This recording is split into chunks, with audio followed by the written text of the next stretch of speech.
my show had an audience of 70 million people.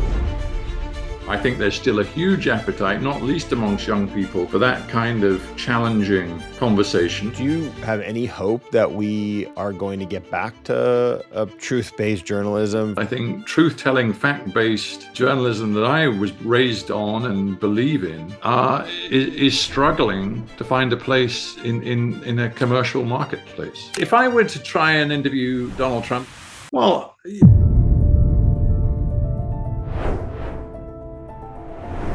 I am so excited to be joined by my guest today, Stephen Sackur. He is somebody that I've been a huge fan of for so many years and has been just excited to get a chance to talk to him and to meet him. He's interviewed everybody from Gorbachev to George W. Bush to Desmond Tutu to Annie Lennox. And he was on what I would say was one of the greatest interview shows of all time, which makes sense as he is one of the greatest interviewers of all time, Hard Talk, which is no longer on the air, which we'll get into. He's currently writing a book. He's also got a few events coming up with Boris Johnson and Ai Weiwei. So we are really lucky to have him on this series and this conversation, and I'm just honored that he joined us. So Stephen, thank you. Welcome for joining us. Well, that's quite the build-up, Jamie. Thank you very much indeed. I really appreciate the comments. And you know what? I'm actually delighted that the show that I presented for so many years, Hard Talk, which was on the BBC, both the TV and the radio on the BBC, it did have actually a lovely, solid base of viewers and listeners in the United States. And that meant a lot to me. Well, it deserved an even bigger audience, and I was just glad that I got to see it and catch it. I'm going to start off with the toughest conversation and question, as I always do, because this is called Lunch with Jamie. So when I come see you in London, where are you taking me to eat? That you think shows who Stephen Sackur is and shows the best of London. Well, you know, I'm going to take you outside your comfort zone because we've never dined together, Jamie, but I'm guessing that you've seen a lot of very fine dining in Mayfair and the West End and the nice parts of central London. I'm going to take you to a beautiful little Italian place in South London where I live. There's a neighborhood called Peckham, which 10 years ago I would not have taken you to because it was sort of a bit low down and dirty, but is now gentrified. It's got a whole thriving restaurant scene. There's a little Italian called Artusi, and I'm going to take you there. I can picture you enjoying it. I can't wait. I'm going to take you up on that. All right, so now down to some of the serious stuff. So let's just start briefly at, Hard Talk, as I said, was a gold standard in interview shows, and that really was because of you. And it came to a bit of abrupt end, and I am curious to just hear a little bit about, what you think that really was about and why it came to an end now that you're a few months away from it. Sure. Well, for those watching or listening who aren't familiar with the show, it was a very simple format. I guess the name says it all, Hard Talk. It was supposed to be just a rigorously researched, one-on-one, intense, challenging interview with people, men and women, wielding power in our world, shaping our world today. So it was primarily politicians, but not just a diet of politicians. We'd also talk to CEOs, business leaders, religious figures, leaders in the artistic community, whether they be novelists or filmmakers or whatever. The idea was that these people mattered, and I would have half an hour to give them, as I say, a forensically researched, accountability style interview, trying to get them to explain the motivations for what they did and challenging them on their record. I felt it was a really important part of the BBC's overall commitment to sort of rigorous, impartial journalism and holding power to account. I presented the show, anchored the show for almost 20 years. Before that, I was a foreign correspondent, so I had a lot of experience of reporting from all over the world. And we forged a reputation, I think, because many presidents, prime ministers, and others agreed to come on the show. We forged a reputation for being both very well researched and fair-minded in our approach to these leaders.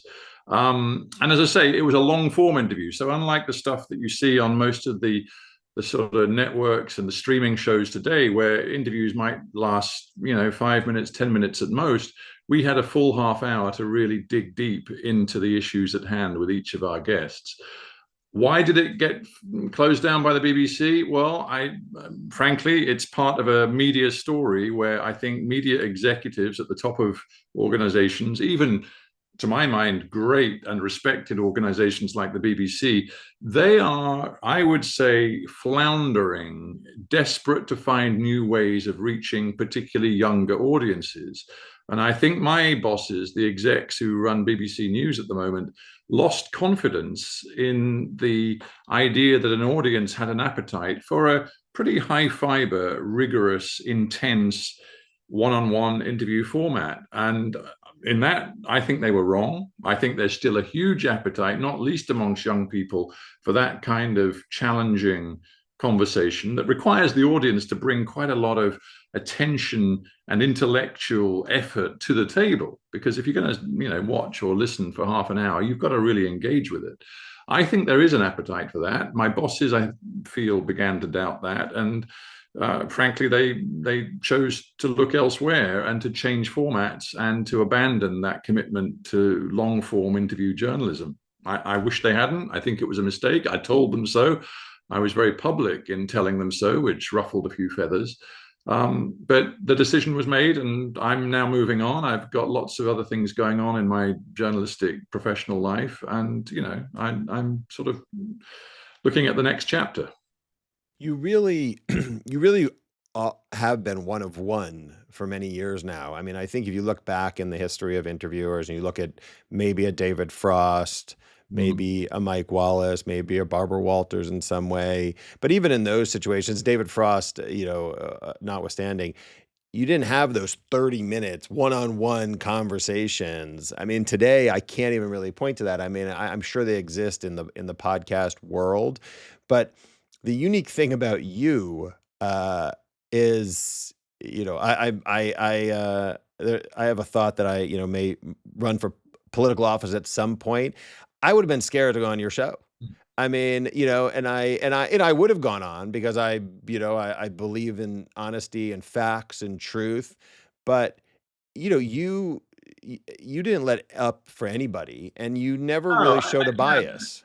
That is what you've just said is interesting, and we can talk more about your political sort of ambitions. I'd be interested to hear more. But from my point of view, it was always interesting to consider why people chose to come on the show and why some leading politicians, and I can name a few. One would be Tony Blair, whom I'm sure you guys know very well in the States, but was prime minister in the UK for a decade and one of the most successful prime ministers we had in terms of election victories. He was one of the few who refused to come on the show. And I think that was because he knew I was going to grill him very hard, for example, on the motivations for his decision to go into the Iraq war with George W. Bush. And I don't think he really wanted to face that kind of rigorous challenge on that particular issue. I talked to him at various events off the record when he always said, "Oh, Stephen, I'm dying to come on the show." But he, interestingly, never actually agreed to do it.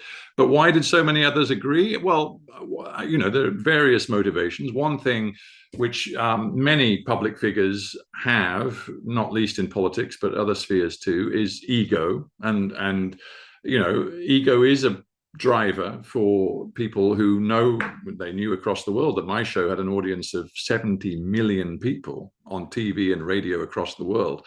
So your ego kicks in, and that's a platform that gives you an amazing reach internationally. So they like that. There was also, for example, authoritarian figures like Hugo Chavez in Venezuela and the longest serving dictator in all of Africa, Teodoro Obiang, the sort of deeply corrupt president of Equatorial Guinea in West Africa. These guys agreed to come on the show, and you would scratch your head and think, what's in it for them? But for them, it in a way was showing the world who the big man was. They were quintessential strong men authoritarians, and taking me on was, I think, a message they sent to the world about their confidence in themselves. But the other thing I would say about the interview platform that we offered, and I'm glad that you referred to the sort of both the rigor and the fairness of my questioning. The other thing I concluded was that politicians or other public figures who are truly confident of their case and really believe in their sort of mission, they are not fearful of facing my kind of rigorous challenge, because honestly, they truly believe that what they're doing is the right thing to do. And I always said to people who came on the show, you know what? This is a terrific platform. Yes, my questions may well be tough. Yes, I will follow up and follow up and follow up again if I'm not satisfied with an answer, or if you're obfuscating or you're simply avoiding a straight answer to a straight question. I will chase you. But if you truly believe in your case, you are confident of what you are saying, then this is a platform that's second to none, both in the seriousness with which we take our guests, the respect we offer you to give you the 30 minutes, and the space we give you to give a proper full answer and explanation for what you're doing. So that's why, to me, I was always impressed by those politicians who wanted to take on the challenge and who believed that it would be in their interest to do so.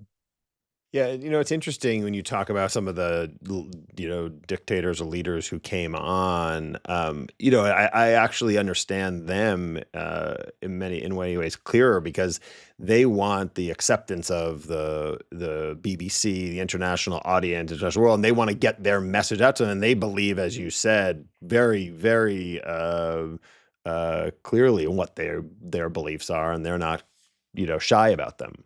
And you know what the other thing is, which we should remember when we're comparing sort of democratically elected leaders with leaders who simply seize power and then maintain it by use of force. We should remember that they don't really need to worry too much about public opinion. I've never interviewed Vladimir Putin, but I have interviewed his long-serving foreign minister, Sergei Lavrov, a couple of times. And so I've got a sense, I went to Moscow to interview Lavrov in the former Soviet foreign ministry, now the Russian foreign ministry. And you get a real sense there that, this is not a regime which worries too much about how this will play in sort of Novosibirsk or Volgograd. They are playing political games which do not hinge upon constantly monitoring opinion polls and the feedback they get from, grassroots party activists on the ground. So authoritarians can take the show on, and they can be confident that their media will tell them that they did a great job. Their advisors will applaud them, however poorly they may have performed. And of course, that's very different if we're talking about well-established democracies and what leaders, have to go through in those. Although, having just said that, I'm thinking about the Trump administration right now, and I'm wondering how much that applies to the current team in Washington. I thought that Russia had free and fair elections. You're blowing my mind right now. One of the things I'm curious about the BBC and more in relationship to America, the BBC is, I think my understanding is it's funded by the government in a significant amount, correct? It's not a totally for-profit endeavor. It's not funded by the government, although it's a little complicated. Shorthand version: every single person in the UK, homeowner who owns a TV, has long paid a TV tax. We call it a license fee. I know it sounds archaic, but the BBC is funded by this license fee, which you basically have to pay if you have a TV, or indeed if you consume the BBC online. You pay about dollar equivalent of about $170, $80 a year. And that money is paid to the BBC. So the BBC is not funded through general taxation through government, in that way. It has a particular right granted to it by the government to commission this annual TV tax. That money goes direct to the BBC. It's not handed to the BBC by the government. And I know that sounds like a fine distinction, but to us, or as was me as a former BBC employee, that really mattered because, I've traveled around the world, and talking about Russia. I know what it means when you work for a state broadcaster. The BBC has a relationship with the state, but it is not funded directly by the state. It's funded directly by the people. And it's a public broadcaster in that sense. So I don't know if that distinction makes a lot of sense, but it does matter. No, that does, and I think that's an interesting way of funding something. I mean, I guess my question was related to, once for profit became the number one goal of kind of media companies and news companies, it obviously changed a lot of the dynamic. So having that public funding in some capacity, you would think it was really more about what is for the best of the public good and not just about what's the show that's getting the highest ratings or whatnot. And I'm curious on how you look at that versus kind of how you see the major networks in America and how they navigate their coverage and how that factors in. And anyway, so I'm curious on those thoughts. Well, the BBC is publicly funded and doesn't run commercials on its main networks in the UK, whether they be TV or radio. And of course, I've lived in the US. I was the White House correspondent for the BBC for almost 6 years. So I have a sense of how the US media worked. Of course, things change very fast. The media landscape has changed since I lived in the US, which was in the period from about 1997 to 2003. And I obviously consumed a great deal of US media in those years. And that was a different time. We're talking a generation ago, at the turn of the century, the beginning of this new millennium, when people, Americans largely did sit down of an evening and watch the nightly news on their TVs. And, the main networks were pretty dominant in the news landscape in a way which, is certainly not true today. The media landscape has changed enormously. So if we're talking about how commercial news differs from public broadcast news, I would say up until maybe the turn of the century, the US had news, mainstream news networks that had an ethos that was pretty much committed to, truth telling and investigative journalism. It wasn't always great. And of course, ratings mattered a great deal. And even within the sort of main networks, some were up, some were down. And if you were down, you would fire your anchor and try and get a better one and try and find more entertaining ways to tell stories to up your ratings. But US journalists, whether it be on TV or whether in the main newspapers, the big city newspapers like the New York Times, the LA Times, the Washington Post, they were very serious-minded journalists, and they had a real sense of public service, I think. Despite, the presence of the profit motive, they were committed to truth-telling journalism. I mean, I use the past tense not because I don't believe there are very many US journalists today working for different organizations who are still committed to truth-telling journalism, investigative journalism, but the media landscape has shifted so much that a lot of that journalism doesn't make money. And if it doesn't make money, then frankly, it's going to lose its place in that media landscape. And that's what we see happening right now. And we see a more and more fragmented, more chaotic media landscape where the desperation is for clicks and for eyeballs.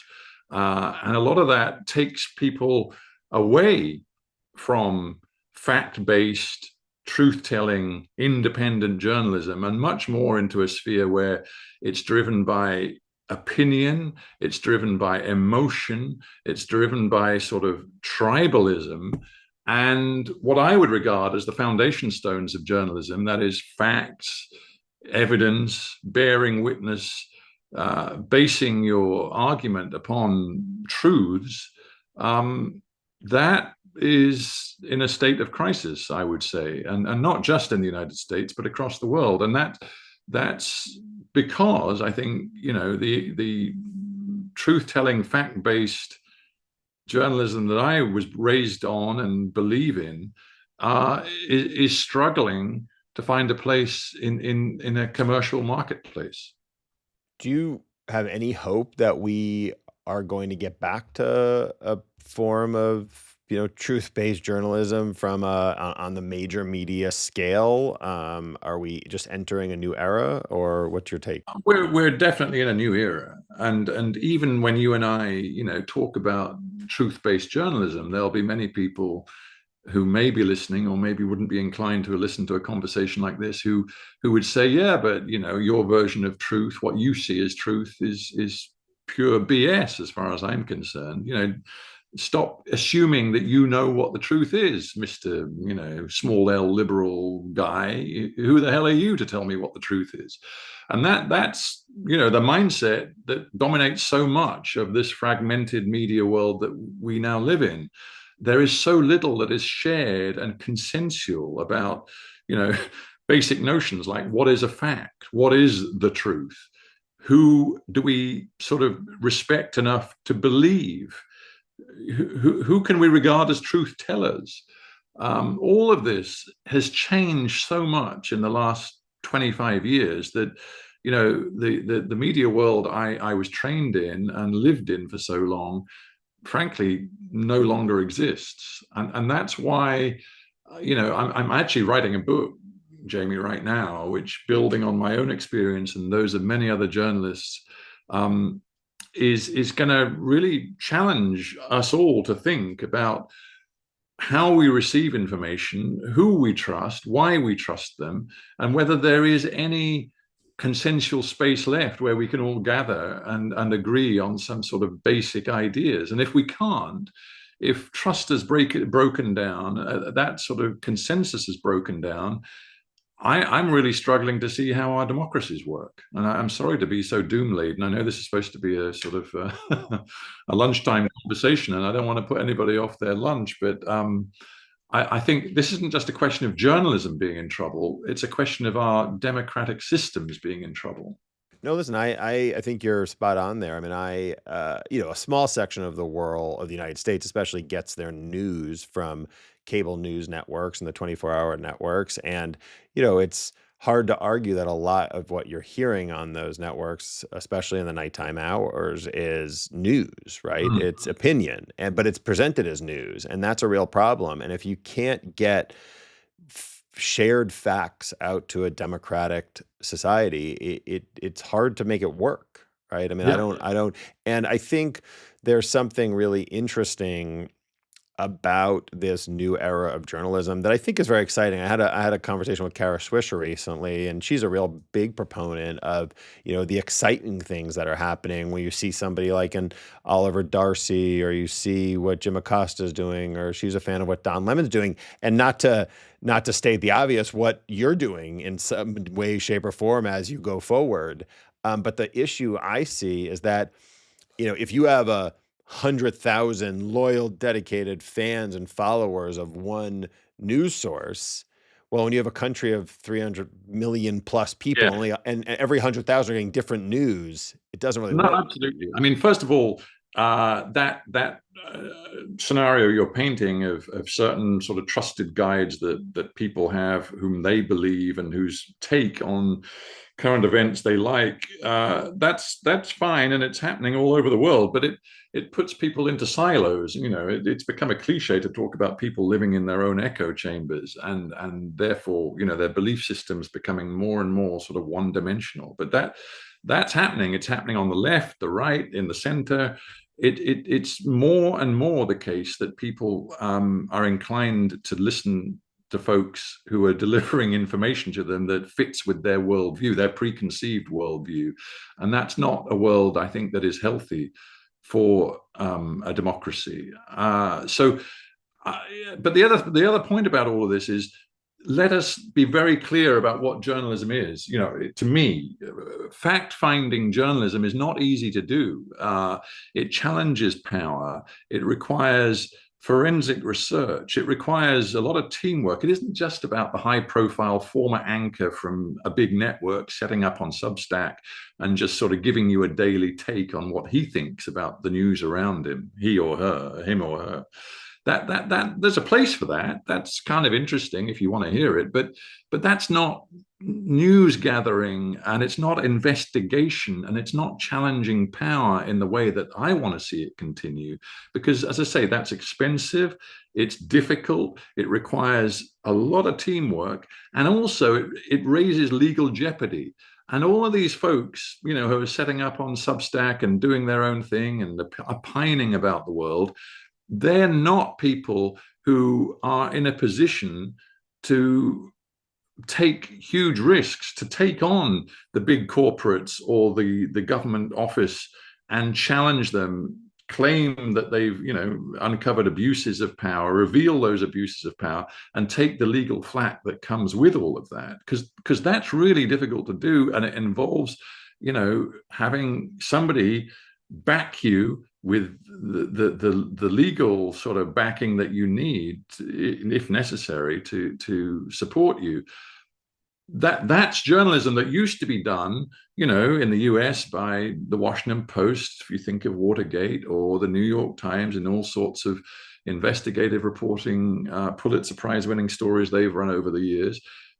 But what I worry is that kind of hugely important news gathering, independent investigative work is becoming more and more difficult to do.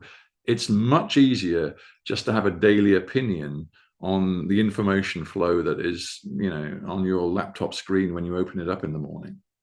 Yeah, I mean, I think it's a real challenge to have these types of conversations where you get to go back and forth with someone and try and get to the real basis of truth and facts. And I don't know, I'm not optimistic either. I mean, I think, PBS NewsHour does a great job in America, Right. but nobody watches it. And as it happens, I'm talking to a few folks in the US at the moment about whether I might work on a podcast, which wouldn't be yet another talking head podcast where, a couple of reasonably well-informed folks just give their opinion on the news, but would continue the tradition that, I've had for so many years on Hard Talk, of actually going into the offices of people with real power in this world, with hugely well-researched forensic sort of evidence at my fingertips, and trying to hold them to account, because that kind of accountability journalism,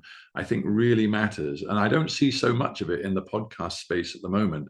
I see a lot of opinion, a lot of, sort of chat, but I don't see that much of power being held to account. the challenge, and I pray that you start that podcast and you do it, and I really hope that we get good people to come on them, because you had an interesting conversation with Anthony Scaramucci recently.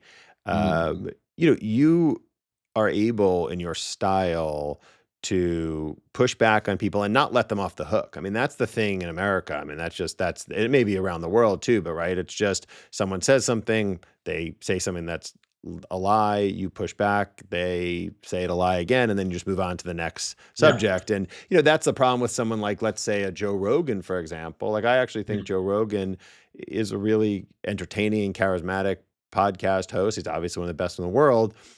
I think the big challenge with him is he has people on who he puts on a pedestal, allows them to sort of just say what they want, and maybe pushes back a little bit, but kind of just moves on and just oh yeah, the election was stolen, or oh yeah, this the tariffs are good for people, or and they just go forward. You have such a unique way of getting inside things. I'm curious if you'd be able to get people who are from the MAGA movement, to some say, I think that's a really interesting point.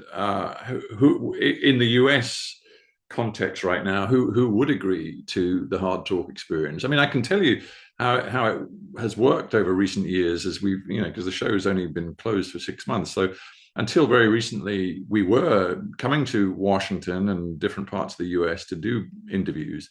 And we, I'm trying to think of who we've had on who really represented the sort of the MAGA ideology, and who fronted up to defend Trump on the BBC, because of course the Trump perspective is that organizations like the BBC are part of the sort of the mainstream media, which is an enemy, really, of the movement. So some would go on. I mean, we would talk to Congress men and women who were loyal to Trump in the Republican Party. We would talk to some more ideological people outside of Capitol Hill who were absolutely, MAGA in their outlook. There was a guy not so long ago. I think he's involved with the Trump team now, but he was one of the arch advocates of removing the sort of the books from school libraries that the MAGA movement didn't like. He was very strong on sort of ending the sort of what he regarded as the obsession with sort of civil rights history and Black history in American universities. That kind of ideological conservative Trump MAGA supporting person would front up for a half-hour interview from time to time, but many others in the same movement would just regard me as the enemy and wouldn't be interested in having a discussion. So it really depended on the personality, I guess.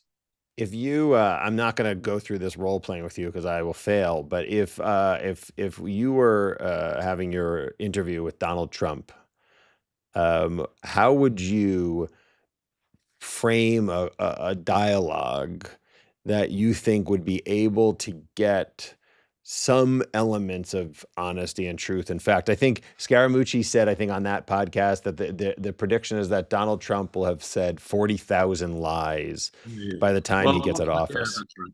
The Washington Post famously, I don't know if it still does it, but it for a while had a lie counter, didn't it? So every day it would sort of ratchet up a couple of dozen more lies that, some of them extremely petty, that Donald Trump had told in that particular day.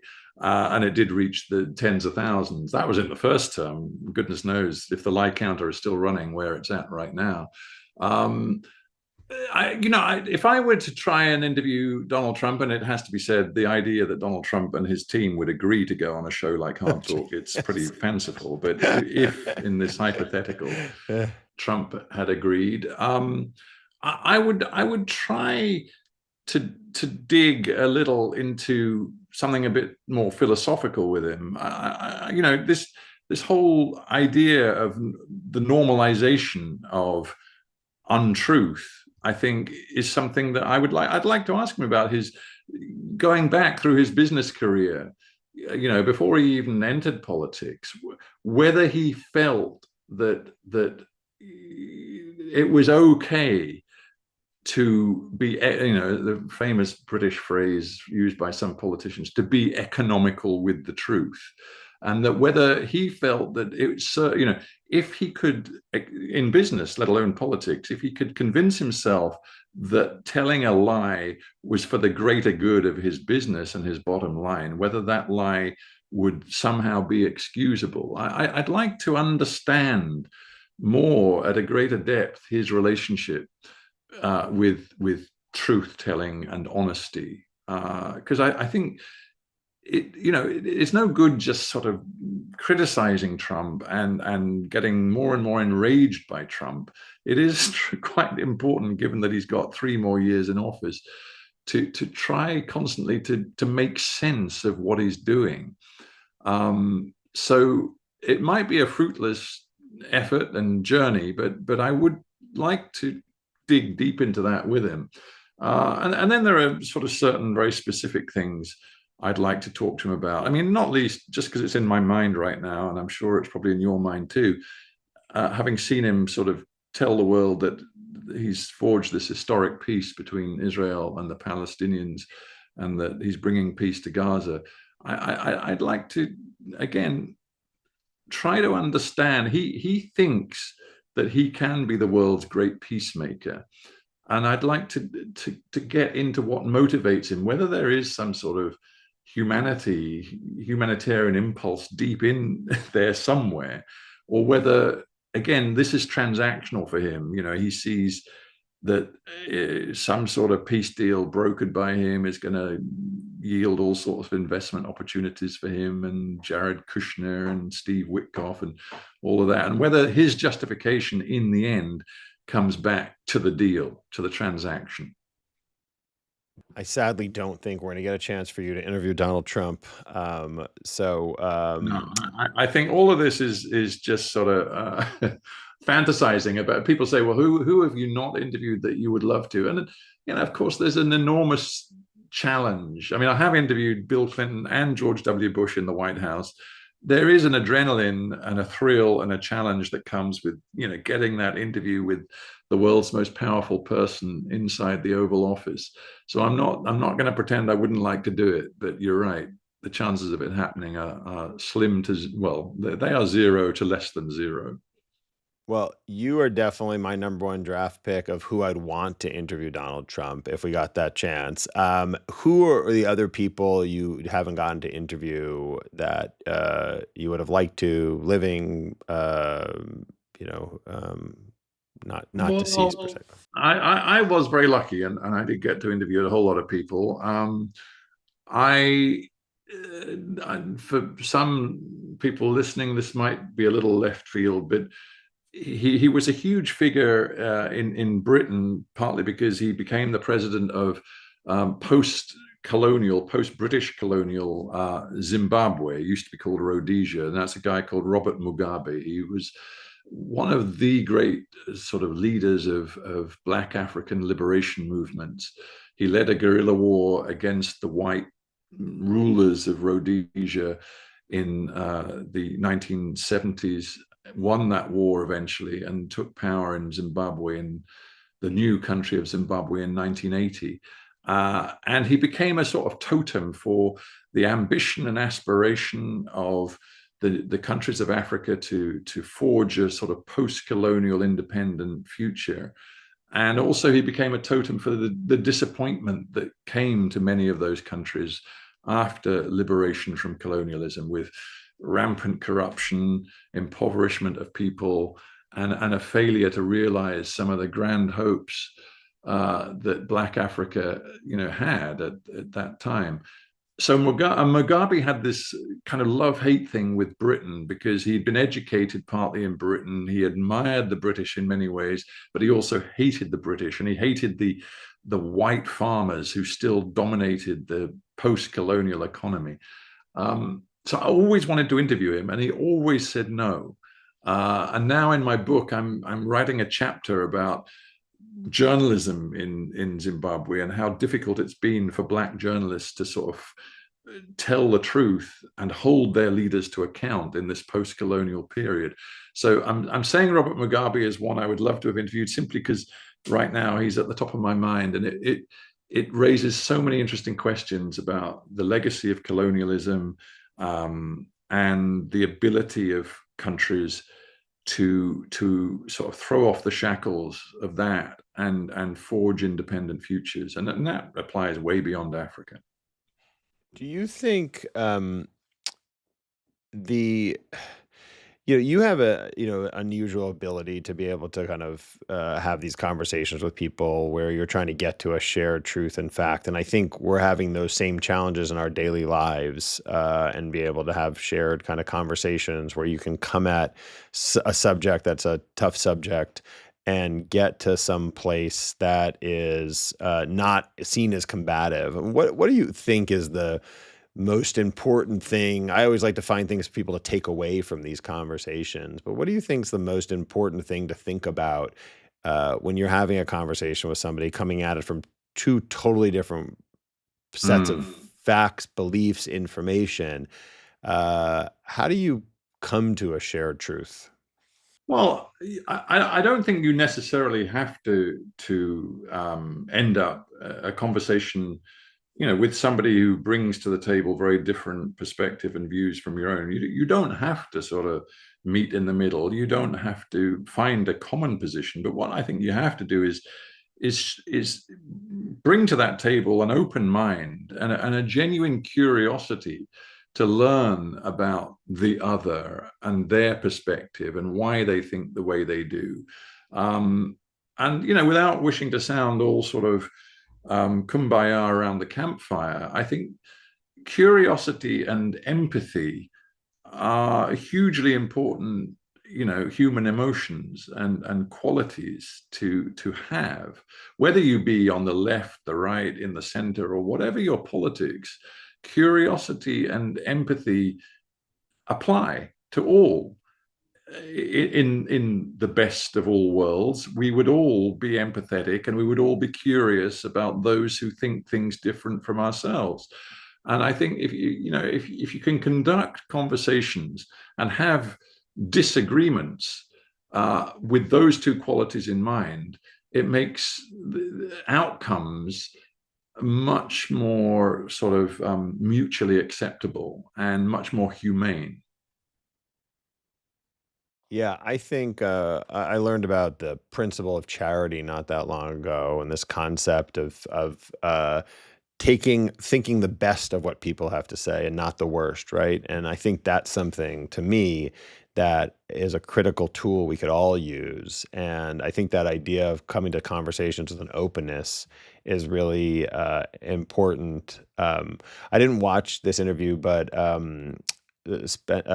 Governor Cox and Governor Grisham had this joint conversation on 60 Minutes where I think they use this term about we have to disagree better, and we may not agree on sort of the big picture, but at the same time, if we can come to a place where we're open and understand that we want to come, we believe in it's just basic decency and basic human rights, that we can potentially come to some sort of more shared conversations. I think, there's a phrase, learning to disagree agreeably, which I think captures the same sort of spirit. And I would always want people, talking to me, to bring sort of respect and, a fundamentally sort of open mind to the conversation.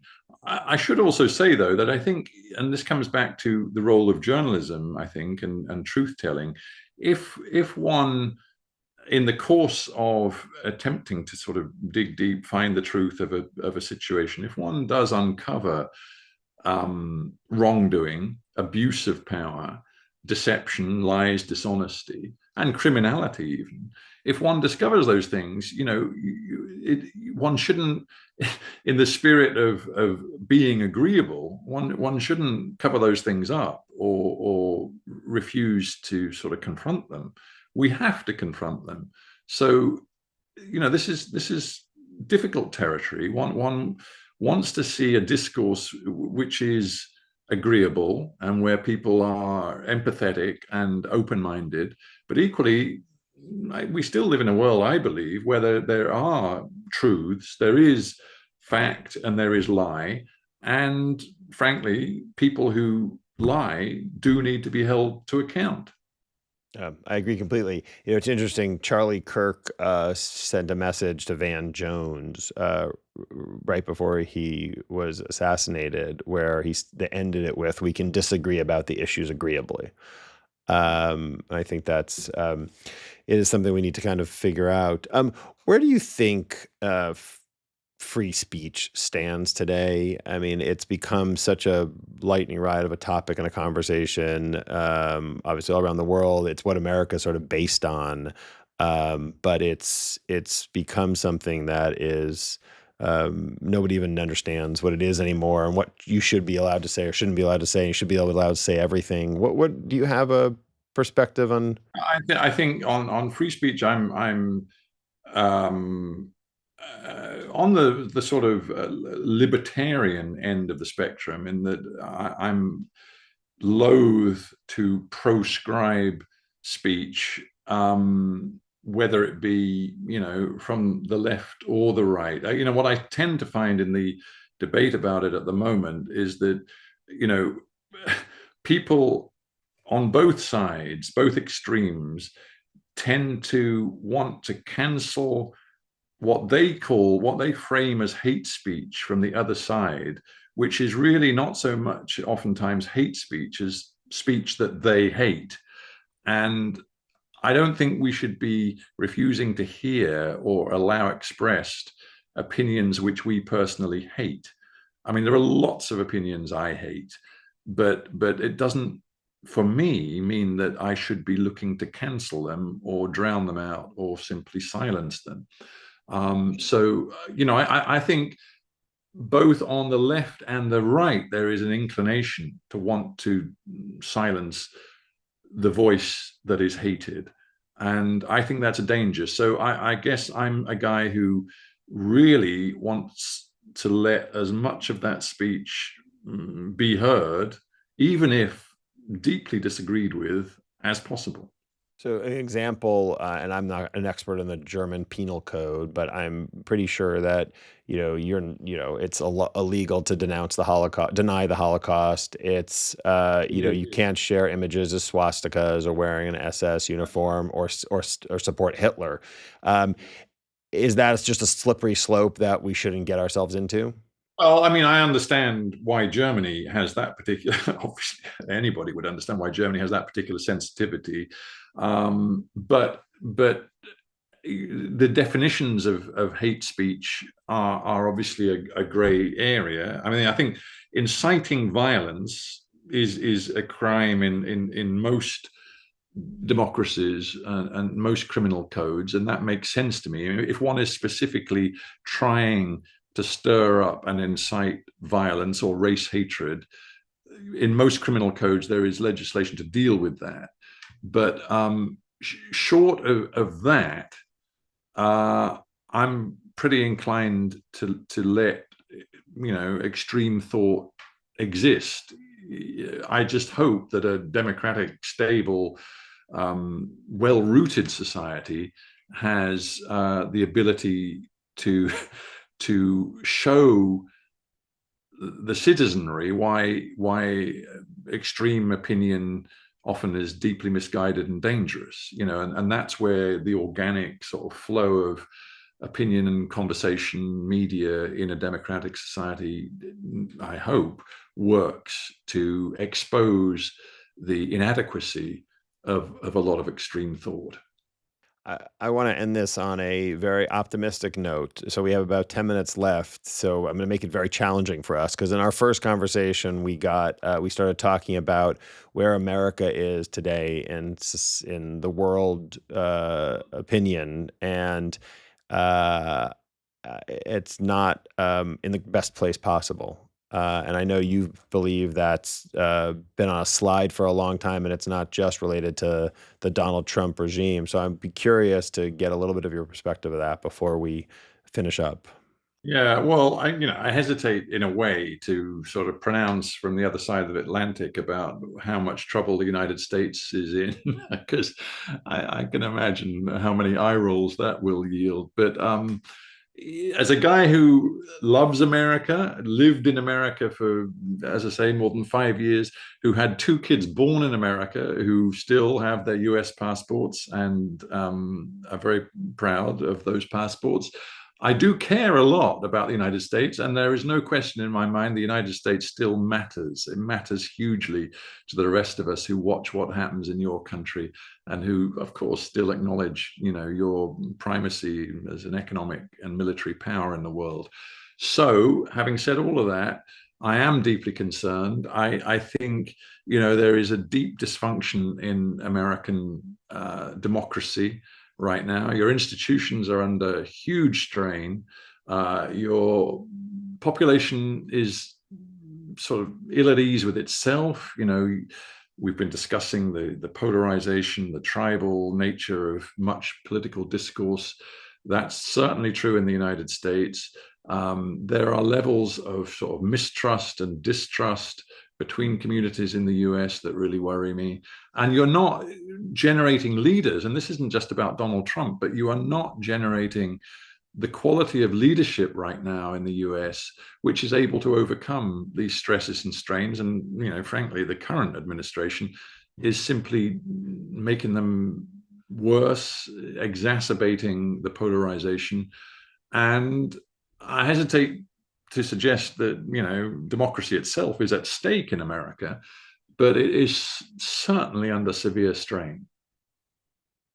My My optimism is going to be actually some of those leaders. I mean, I do think you're seeing some exciting voices appearing. I'm biased. I'm a proud Democrat and, progressive and liberal. And I think you're seeing some really interesting voices from the Wes Moores of the world, or Josh Shapiro's, or Gretchen Whitmer, or the governor of New Mexico. Or I mean, there's a lot of interesting people out there. Well, you say that, but do you, at a national level, do you see any of the names that you've just mentioned really cutting through, really capturing people's attention? I don't see that. And Donald Trump, love him or hate him, has a sort of an ability to cut through and a sort of base charisma, and charisma is a really dangerous thing in politics oftentimes, but he has it. And I don't see people with a different worldview offering the same sort of base appeal to a large number of Americans across the nation. Some of the names you've mentioned definitely win plaudits in small L liberal homes across the country, but I need to see leadership that doesn't just sort of reach the activist community, but reaches really across the country, communities, people who are not political and not hugely well educated. But I want to see people who can reach those Americans. Well, we're going to see how Gavin Newsom continues to do on that front. I mean, he's obviously the person who's doing it the most right now, and seems to be cutting through. He cuts through on social media, and he's a smart guy, and he can be funny, and he certainly knows how to push MAGA's buttons to get them enraged, and that's effective politics. But is Gavin Newsom and the whole sort of California liberal take on America's future, is that really going to win him genuinely cross-community national support? I don't know. I mean, this isn't an easy thing because America is becoming a much more fragmented, polarized country, and therefore to find leaders who can cut through the tribalism and the polarization is extraordinarily difficult. And it's not like, I mean, Donald Trump is a truly national figure, and he has a base charisma which does sort of appeal to people from the golf club to the coal mine, but outside of Trump, I'm struggling to see people who found a formula right now. And it's interesting to consider, looking back, it's Barack Obama was president, only what, how many years ago? I guess 10 years ago or whatever.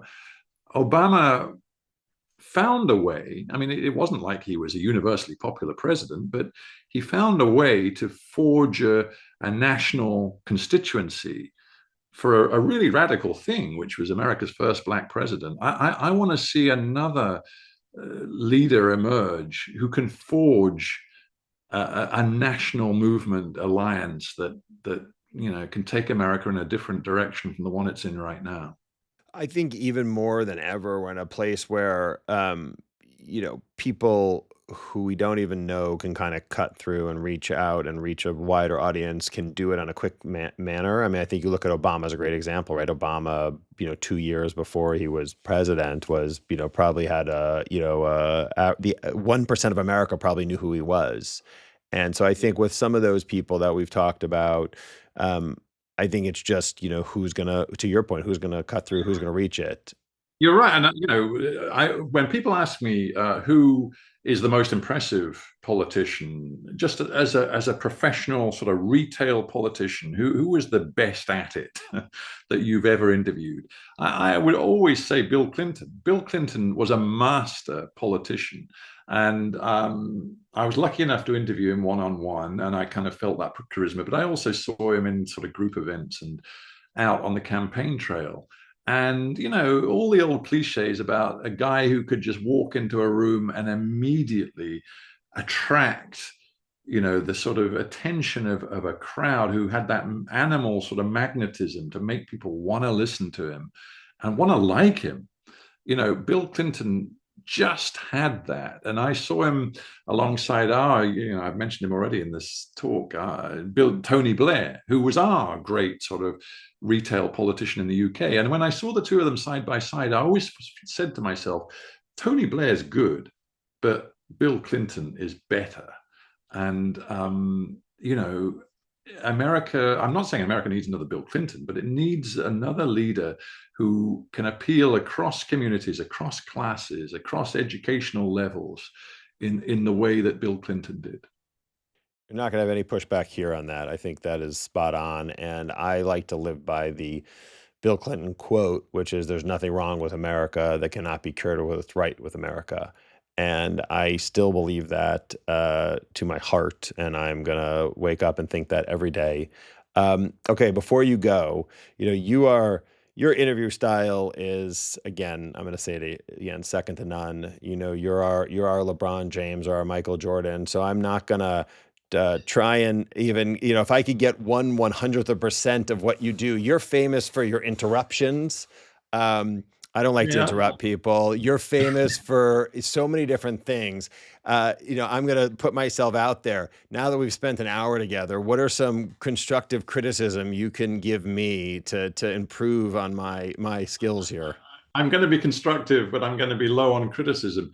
I love talking to you, Jamie, because you listen, and one of the most important things in any encounter, call it an interview, call it a conversation, whatever, is that ability to listen. If you're not using your ears really well, then whatever comes out of your mouth is not going to be the best it can be. But I think you are a good listener.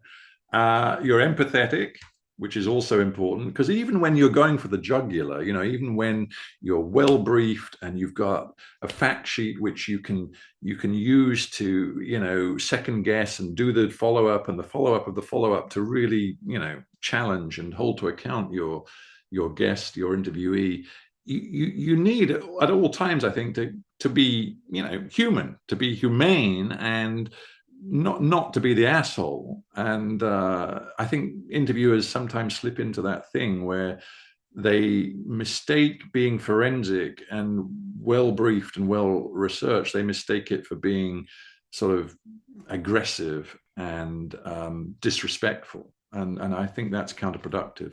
But I can sort of tell you're not that guy. So I'm being constructive, but I'm not coming up with too many criticisms. I think that conversation is terrific fun. It should be fun as well. And if you can make a conversation both illuminating and entertaining, then you're winning. And I hope Lunch with Jamie is a winner. I appreciate that. You had asked me early in our conversation about my new movie, which I have a new movie coming out called Roof Man, which is an incredible true story of a man who robbed almost 50 fast food restaurants, got arrested, broke out of prison, and then lived for 6 months in a Toys R Us as he was evading the police.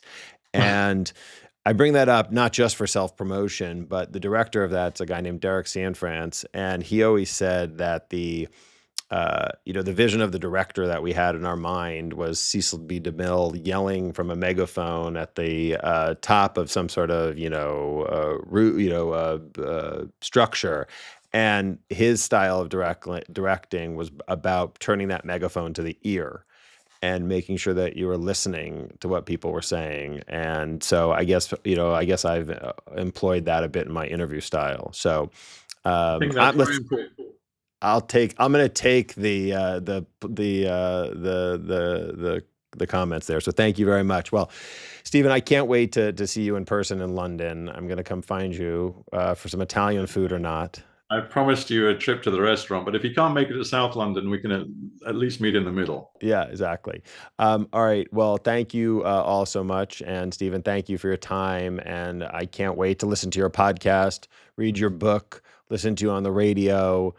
Maybe read your Substack or Beehive or newsletter. Yeah, just to say, if I may just do the tiniest bit of self-promotion, my book, which is about the sort of past and the present and the future of independent investigative journalism. It has to be finished by the spring of next year. It'll be in bookshops in the US as well as the UK in the autumn of 2026. And it actually, the first chapter, without going into too much boring detail, the first chapter opens up with Watergate, because I knew Woodward and Bernstein a little bit when I lived in the US, and I talked to them plenty about, you know, their reporting and what unfolded in America between 1972 and 1974 with the eventual resignation, of course, of Richard Nixon. And you know, what seemed to me really important about that story and why I wanted to retell it today in talking about the state of journalism is for all of us to ask ourselves, not just in America, but particularly in America, you know, what has changed in 50 years to mean that in the early 1970s, when it became clear after so much journalism and so much investigation by congressional committees that Richard Nixon had indeed committed crimes, he had lied, he'd deceived, he'd misled the American people, it was no longer tenable for Nixon to stay in power. His own party ultimately would not countenance backing him, you know, when it came to the potential impeachment vote, and he had to resign. What's changed so much in 50 years that we can live with a criminal president? I mean, you guys in the United States can live with a criminal president, a man who has been convicted, a man who has clearly been exposed as a liar on repeated occasions, important occasions over important stuff. And, you know, to this very day, in many people's minds, would have indulged in behaviors far in excess of what Richard Nixon did. But far from disbarring him from office, for many people, it seems simply to add to his appeal. What has changed so much in a political culture in 50 years? That, I think, is one of the things my book is going to try and address. Well, I can't wait to host a book party for you in Los Angeles in autumn of 2026. So let's sign the date now. Yeah. All right, Stephen, thank you very much. I know it's late for you too. I really appreciate your time. It's been a pleasure, Jamie. I hope to see you soon. Thanks. Okay. Bye. Bye for now. Bye-bye.